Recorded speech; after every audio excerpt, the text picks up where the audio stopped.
From the roar of the crowd in Wembley to the cheers in the Maracana, this game captivates billions. For most of the world, it's football.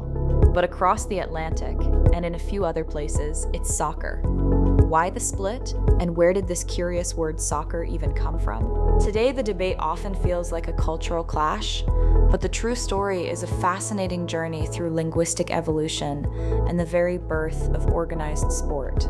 Prepare to kick off a deep dive into a word with a surprisingly British origin. Our story begins in 19th century England, a time when various forms of football were played in public schools, each with its own chaotic rules. Imagine a scrum where handling the ball was sometimes allowed, sometimes not. To bring order to this beautiful chaos, a crucial distinction was made. In 1863, the Football Association FA was formed to codify the rules for one specific variant, association football.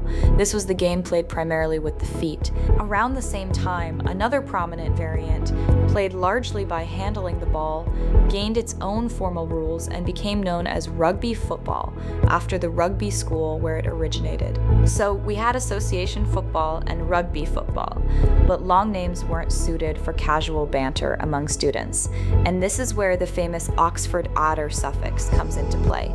It was a popular slang tradition at Oxford University to shorten words and add adder. Students would shorten rugby football to rugger. Following this pattern, association football became a saucer, which was then further shortened to just soccer. Yes, the word soccer is pure Oxford slang. This meant that in England, both rugger and soccer were common slang terms to distinguish the two codes of football. Outside of these university circles, football generally referred to the more widespread association football. So, if soccer was born in England, why did it largely fall out of favor there, while gaining traction elsewhere? The answer lies in the global spread of the sport and the rise of other football codes. In countries like the United States, Canada, and Australia, other forms of football like American football, Canadian football, and Australian rules football became dominant. To avoid confusion, they needed a specific term for association football.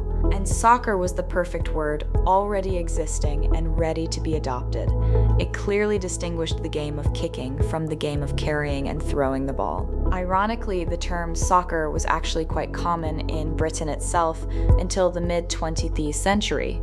Old newspapers and historical accounts show it being used regularly, even alongside football. It was only as American football, in particular, gained massive international popularity, and the term soccer became increasingly associated with the US, that Britons began to consciously shun it, embracing football as the sole proper term. So the football versus soccer debate isn't about which term is correct, but rather a testament to how language adapts to context. Both terms are historically valid, born from the same linguistic cradle.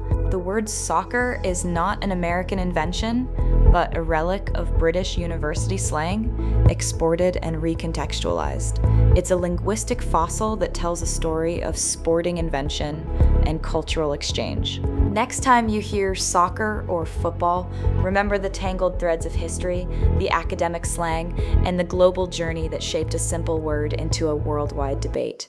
It's more than a game, it's a story.